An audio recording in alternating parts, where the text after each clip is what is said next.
Le Flash Info avec le centre de stockage de la Manche. D'abord, condamnés pour ces salariés victimes de l'amiante, les constructions mécaniques de Normandie se sont retournées contre l'État. L'entreprise de construction navale de Cherbourg, condamnée à 3,7 millions d'euros, avait mis en cause donc l'État dans la gestion du dossier amiante. Hier, le Conseil d'État jugeait que les responsabilités devaient être partagées. 350 000 euros, c'est ce qu'obtiendront les CMN en guise de dédommagement. L'indignation sur les rails normands après une nouvelle agression verbale dimanche d'une contrôleuse dans un train Cherbourg-Paris. La 6e agression d'un contrôleur en 3 semaines dans la région.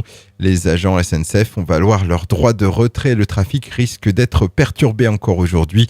Hier, un TER sur 4 circulait dans la région. Il est conseillé aux voyageurs de s'informer sur l'état du trafic. Un numéro vert pour la basse Normandie, le 0800 100 244. Une 31e condamnation à 30 ans. Cet homme qui a déjà passé la moitié de sa vie en prison retournera derrière les barreaux.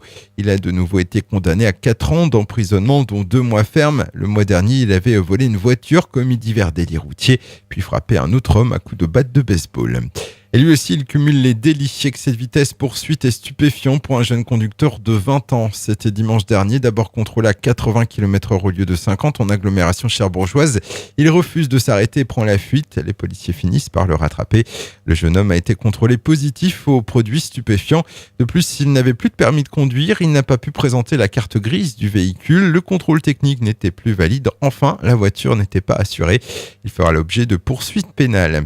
Et puis tous les candidats pour les prochaines élections régionales en Normandie sont désormais connus. Ils avaient jusqu'à midi hier pour déposer leur liste. Pas de candidature de dernière minute. Vous aurez donc le choix entre 8 bulletins le 6 décembre prochain pour le premier tour. Le Flash Info vous a été présenté par Landra, centre de stockage de la Manche à Digueulville. Pour en savoir plus et visiter notre centre, 0810 120 172, coup d'un appel local.